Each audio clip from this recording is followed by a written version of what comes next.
Hello and welcome back to Morphine Reacts. If you've seen my last video, you're probably kind of confused by this new format video I'm doing. This is going to be about One Piece and not about a book. This kind of channel is going to be about everything, so just like buckle up for the ride, okay? If you've seen anything about Arlong, then you know that this dude is not a good guy. He kills whoever he wants, he maims whoever he wants, and he gets away with all of it because he pays the world government Marines to cover up his evil deeds. We first meet him in episode 35, and we're not gonna really understand his motivations until like episode 538, maybe episode 539. We get to kind of figure out by episode 388, yes, I've written them down, why fishmen hate humans, and it's for a more disgusting, vile reason than we ever thought. Arlong talks about humans and he says that they are inferior beings, and he refers to fishmen as superior beings, and he constantly talks shit about the human race and says that they are weaker and that fishmen, you know, adapted to the elements and they can breathe underwater and they are 10 times stronger than a human being, so they can do whatever they want. And we first meet him where he has taken control over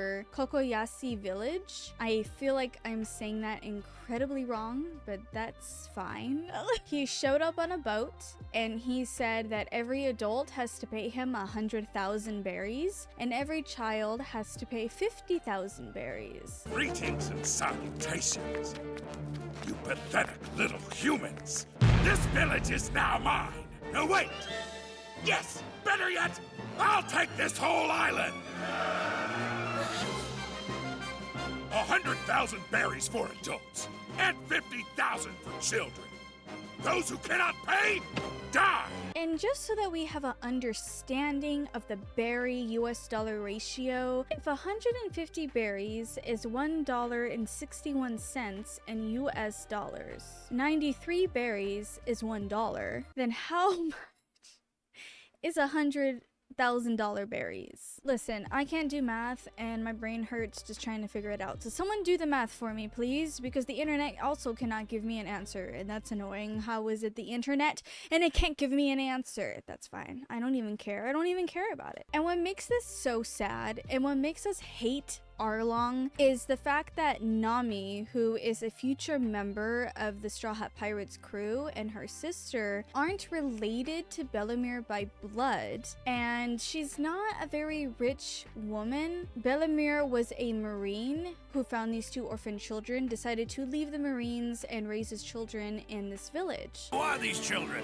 Doctor! They're burning up! I'm afraid they might be really sick! Please help them! Please just don't let them die! You have to save them! I'm begging you, Doctor!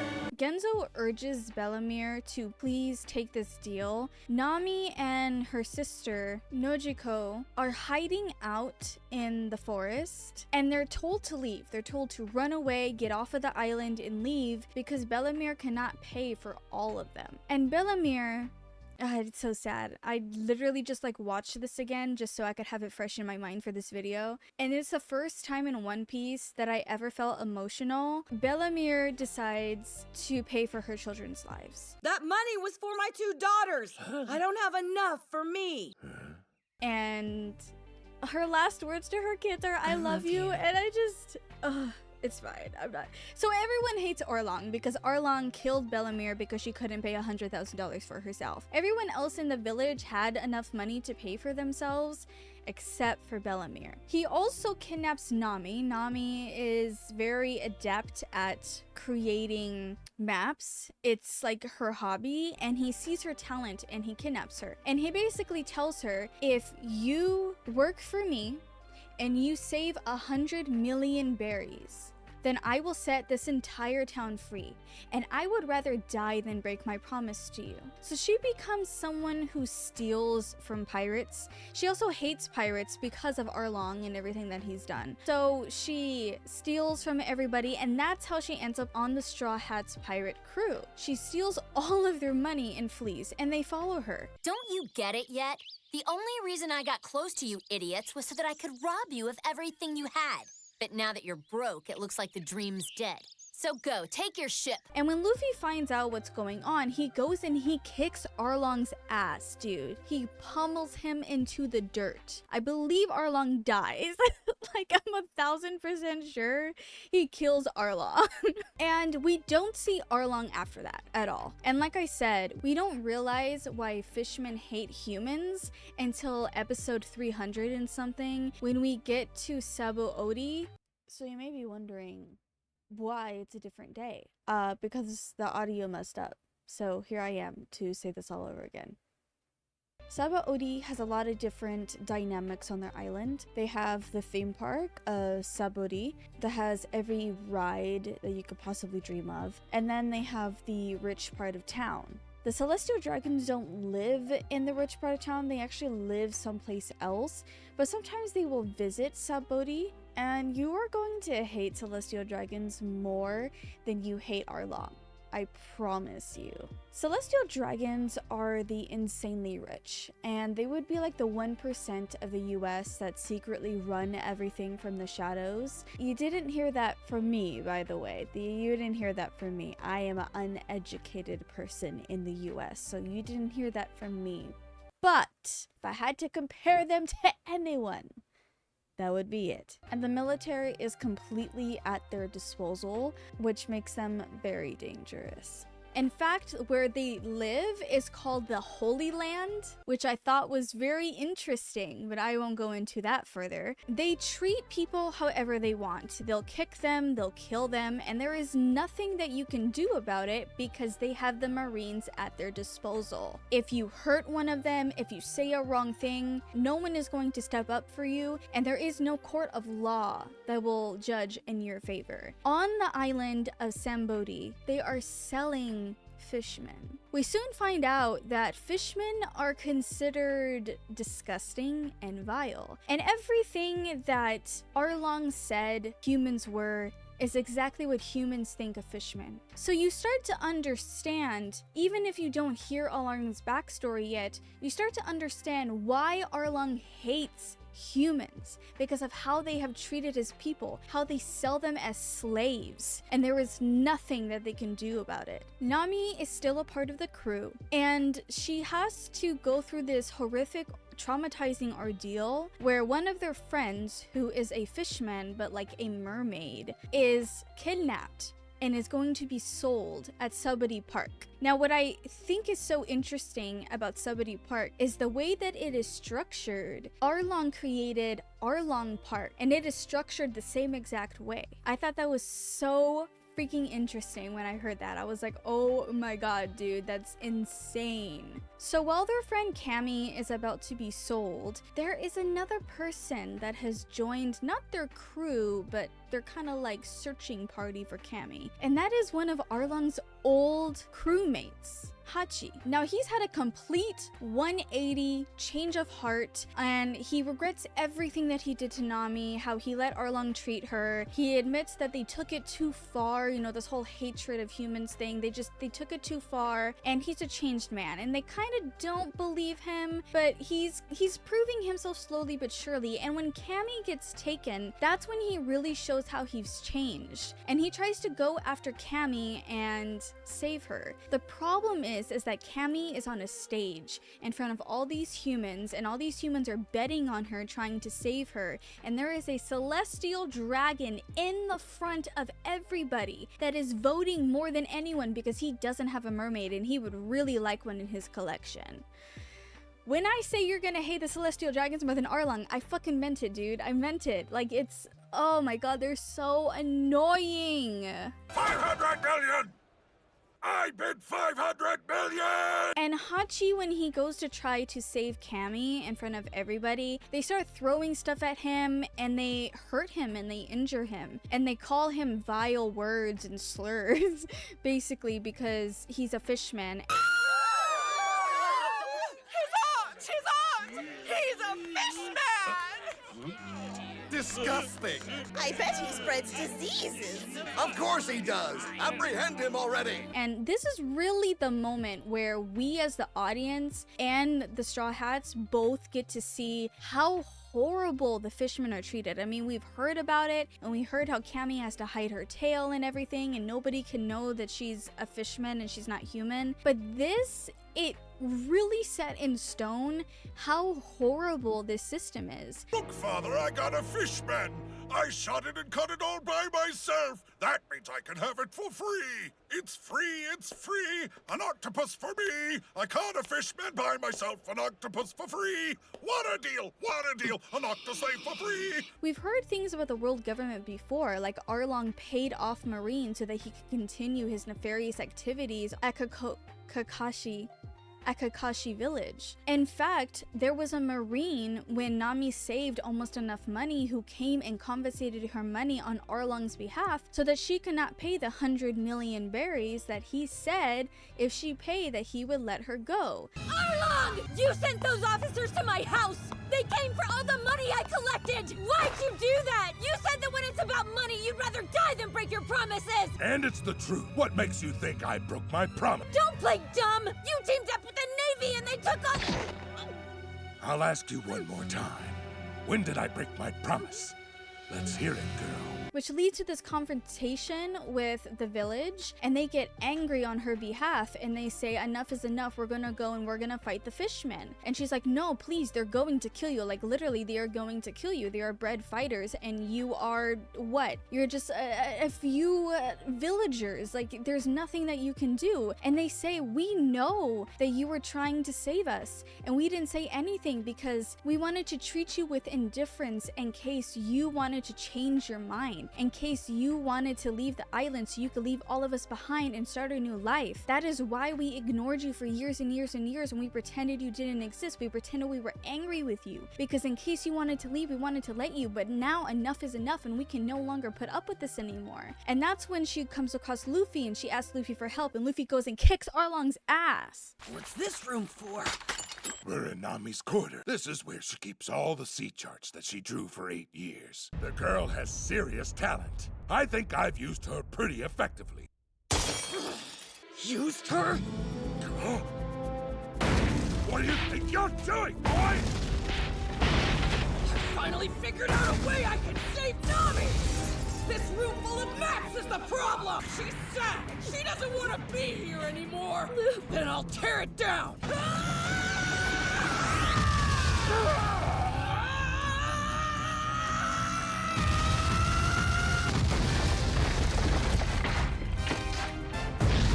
Anyways, Luffy has the same idea, and he goes and he kicks that celestial dragon's ass and all of these guys, and they save Cammy, which makes them even bigger targets to the world government, and they hate them and they hate them and they hate them. Now we're gonna fast forward, and by fast forward I mean we're gonna go ahead 200 episodes. Episode 538, okay? Literally like 200 episodes later. So the Straw Hats end up at the Fishman Island, and the humans are hated there, but they're hated for what the fishmen have gone through up above and the slavery and everything. So the Straw Hats unknowingly had saved the princess of Fishman Island, her pet shark. They saved it. And so King Neptune invites them to his castle, and things kind of go wrong. There are mermaids disappearing on the island, and so they think the Straw Hats might have something to do with it because they're pirates, and why wouldn't they have something to do with it? Shiori also goes missing, that is the princess, and because she goes missing, it puts them in even more hot water, and technically Luffy he didn't kidnap her, but he was like, let's go. And he doesn't have any idea, he doesn't have an understanding of consequences. So they just leave and go on an adventure. Now she's been kept in her room, I think for 7 years, because there is a man after her who wants to marry her, but whatever. Through a long journey, most of the crew ends up in one place, and that's where Jinbei is. Listen, I don't want to describe who Jinbei is really, or how Luffy and Jinbei know each other, because it's not really important. What's important is the backstory that Jinbei is involved in, and that's also Arlong's backstory. Jinbei admits that he had a hand in letting Arlong free, and of course Nami is completely beside herself, and she's like, you need to explain, and Sanji and everyone is angry on her behalf, and they're like, you need to explain yourself. And Jinbei explains that there was once a man named Fisher Tiger, and he is considered a hero amongst the fishmen populace, but he is considered a villain to humans. And the reason that he is considered a villain is because he freed a bunch of fishmen and humans from the celestial dragons. I really hope that you don't plan on watching One Piece, because if you don't plan on it, continue, but if you do, I would really suggest that you watch it. Please watch it. I said myself that, like, oh, it's too long. What are you doing with your life? Seriously, what is so important that you can't just set aside a few, like, you're gonna watch something anyway. Just watch this, you know? Okay, that's the end of my speech. Okay, that's the end of my warning.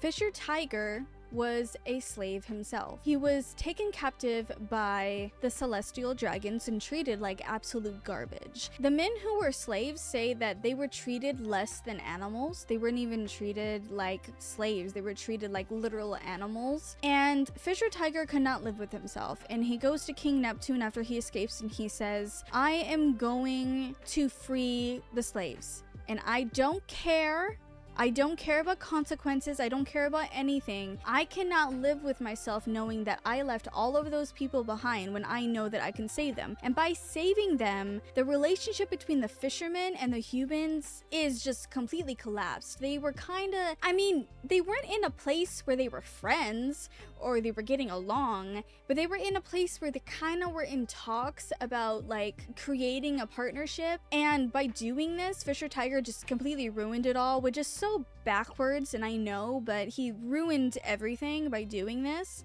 They established friendly relations with humans, and their king was even allowed to participate in the World Summit. But despite that, humans still had hate in their hearts. The beginning of the Great Pirate Era was probably the worst time in my life. It was hard to be a fishman. I vividly remember my fear. Human pirates running wild on the island. Anywhere you went seemed dangerous. So much violence. I'll never forget.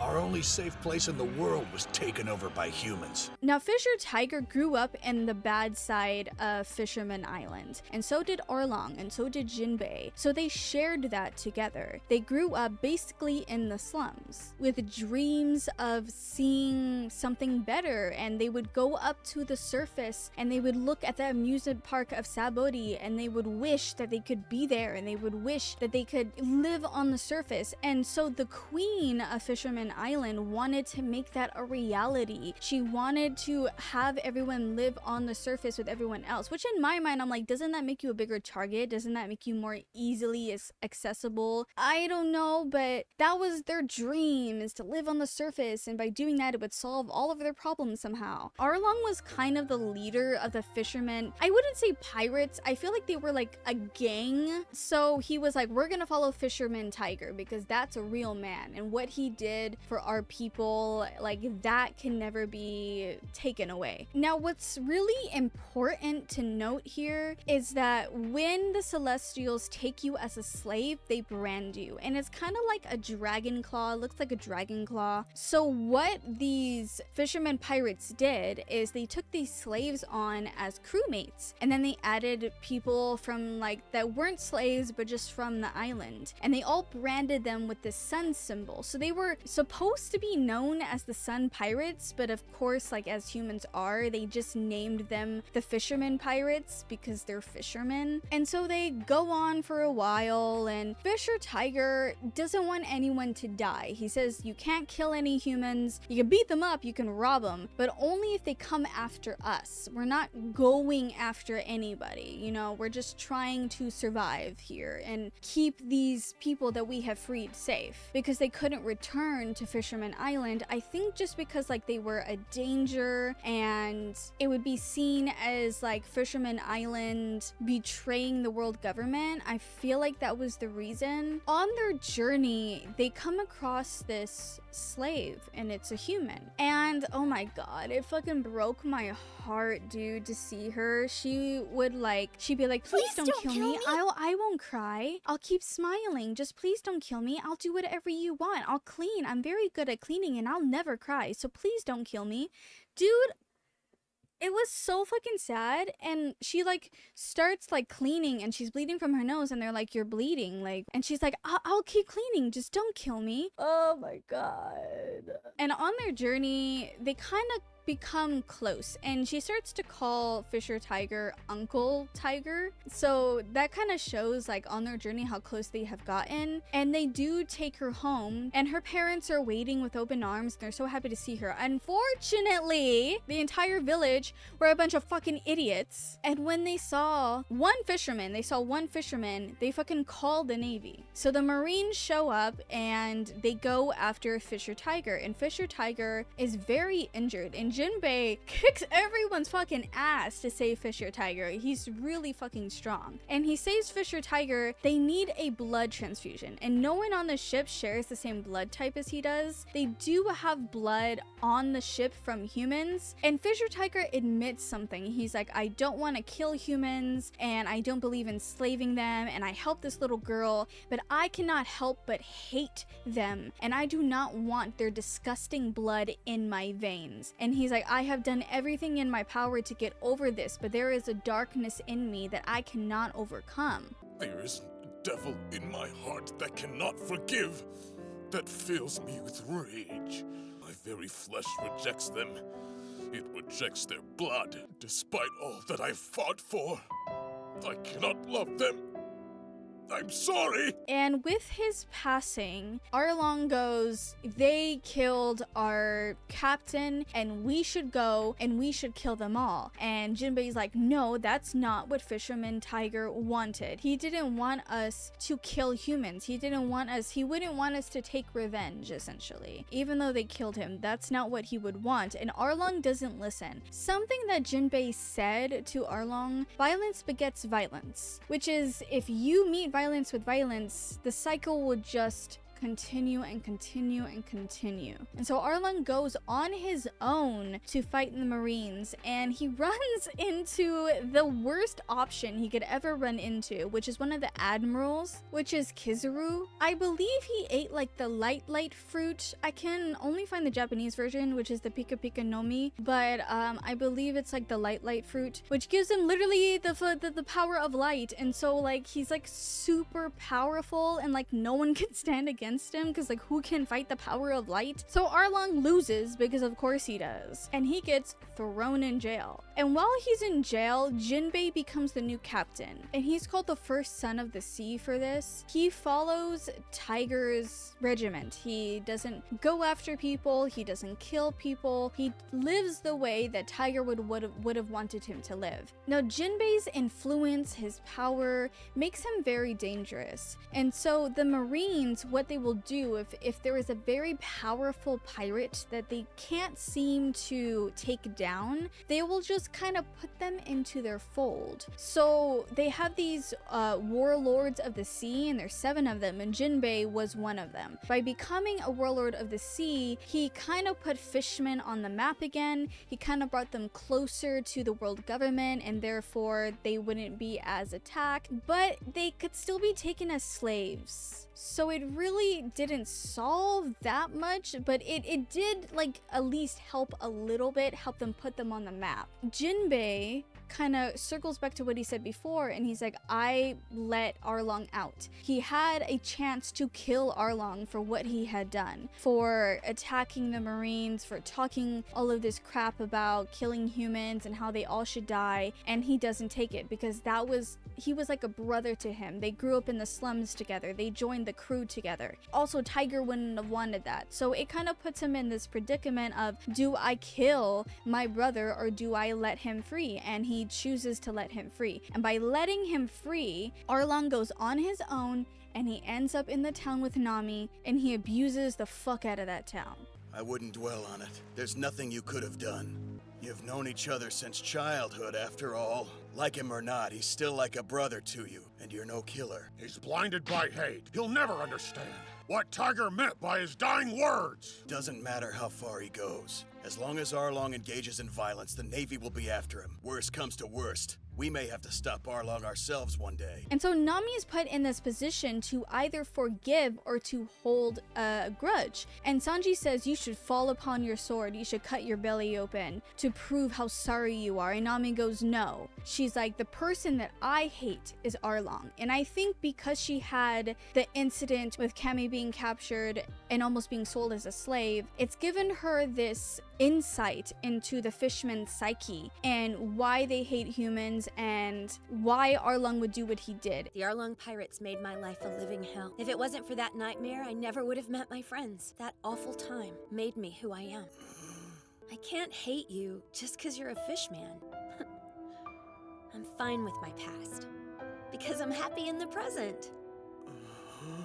And he's not a good person, and Arlong is not a good person, and that's not what this video is about. It's about being like, well, Arlong did, went through some really bad things, and that's why. No, like, because what Arlong did inspires another Sharkman to do the same thing except worse. While Arlong hated humans, he respected fishmen, and he would never put any of his fishmen in danger. But there is another Sharkman who would definitely put his people in danger, who doesn't actually care about helping fishmen or about anything other than gaining power, and that is Hody. Hody was a child watching Arlong grow up and become a fishman and become someone that commanded respect and that hated humans. He went head to head with the Celestial Dragons, and he freaking won! Way to stick it to those disgusting humans. It's just like Arlong used to say, the only good human is a dead one. The Sun Pirates are so cool, sailing the sea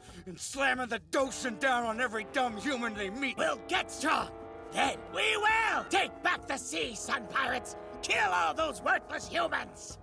Yeah! And Hody, unfortunately, was there when the queen of Fishman Island was attacked and killed by a human, and that only cemented further his resentment for humankind. The queen of the fishmen was trying desperately to bring the fishmen to the surface, and she would say, humans don't know anything about us, we don't know about humans, so how can we judge anything about each other? It's not right. And she had this whole petition, and she finally got to the point, and I was so scared for her because she got on a boat with a celestial dragon to go and petition this thing to bring the fishmen to the surface. Oh my god, I was so scared for her.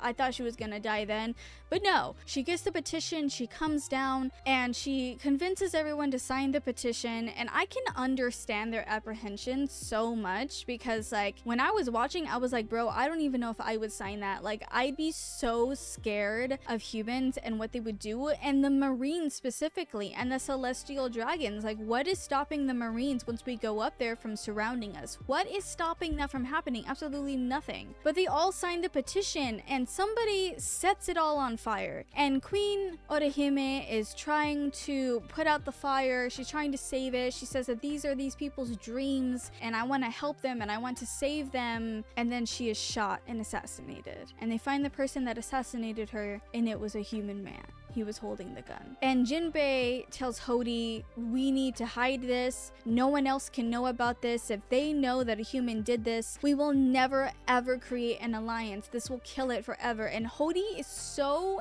angry and resentful of Jinbei's order that he goes and he shows everyone and he says, a human killed her. Look, a human killed her. And this is what they do, and this is what they will always do. Now, Hody is biding his time. He stays as a guard in Neptune's guard.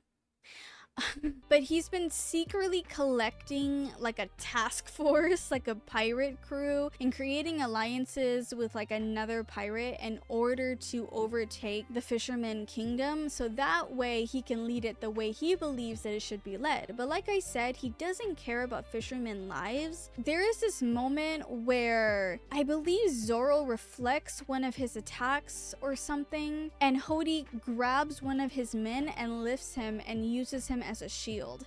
And it shocked me. It shocked me because Arlong would not do something like that. And I just kind of sat there for a second and I was like, I can't believe I just saw that. But this is what Arlong has left behind. This is what his legacy means. And when Orihime dies, Neptune says, I want to kill whoever killed my wife, even though he's already dead. I want to kill him, but I can't. Because how will the children see that? Their eyes will grow dark and they will grow bitter and they will hate humanity. And I can't do that. I have to live the way that Orihime would want me to live. He understands what tiger meant, even if he hadn't heard the words himself. But for some reason, Arlong cannot get it through his head. Violence leads to more violence. Oh, but they are violent, so therefore I should be violent in return. Therefore I should kill them in return. What does that solve? It solves nothing. It leads us back to the same place we were before. This cycle of revenge and revenge and revenge and revenge. It leads nowhere. Now listen, I'm not a fan of Naruto, but when I was talking to my boyfriend about this, because he got me into One Piece, he talked about this guy from Naruto and his name was Pain. And he basically like fucked up Naruto and killed some of Naruto's people. I'm not gonna name them because I can't remember their names. It's okay. And Naruto goes, I want to kill you. I want to kill you for everything you've done. And he's like, see? He's like, you wanting to kill me for what I've done, why shouldn't I be able to kill you and your village for what you have done to my people? But that solves nothing. The constant violence, the constant cycle solves nothing. And that's what he's trying to get across to Naruto. He's like, this will solve nothing. Naruto has this flashback to Jiraiya. Haha, I remember the name. Jiraiya telling him, I want to solve the cycle of revenge. I want to stop the shinobi from continuing this vicious cycle. But he's like, I don't know how. And he's like, if I can't figure it out, I'm relying on you, Naruto, to figure it out. And at the time, Naruto didn't think about it. He didn't understand. He didn't even know that there was a cycle of violence like that in the shinobi. And now he understands. And now he knows that he has to solve that cycle. It's kind of, it just reminded me of that. Obviously, it reminded my boyfriend of that because he showed me that. But I'm not gonna really go into Hody. I was just kind of using him as an example for you guys to see how Arlong affected the future of the fishermen. Not only how he affected the future of the fishermen, but how he affected humans in another region of the world, and how he has made them hate fishermen the same way that these people hate fishermen. I mean, these people hate fishermen for no reason. They just hate them because they're different. And that's something that they talk about a lot. They go, humans will hate each other for no fucking reason. Here, fishermen are all different. I mean, and you're born different. You could have like a shark mom and a mermaid dad, and you could be born a fucking octopus. Like, so you can't really judge anybody based on how they look. But humans, there's so many variation, but it doesn't work the same, and so they all hate each other for no fucking reason. But by Arlong continuing that cycle himself, he has brought that hate to a new generation. The next generation of humans in Kokuyoshi village they're going to hate fishermen because the only fishermen they have known have been Arlong and his crew, which is exactly what Orihime said. We don't know anything about each other, and so what little we know is violence. So then we assume the entire thing is Are you getting this? Do you feel this? I think it's so fascinating, dude. Just the politics of everything.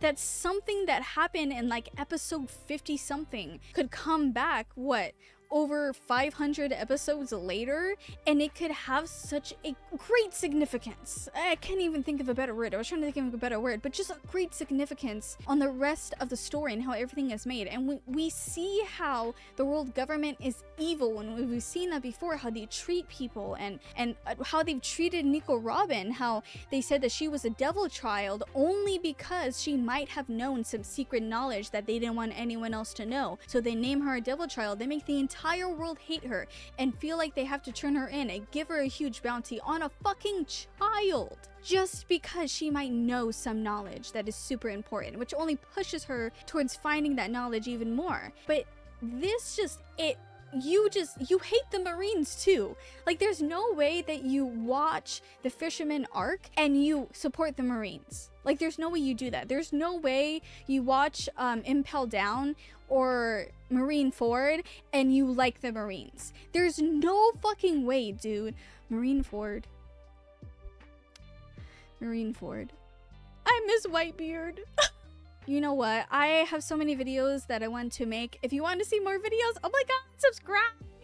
I'm gonna make more. I'm so excited to make more. I'm so excited about this. I love One Piece so much. I just got back into it and it's so fucking good.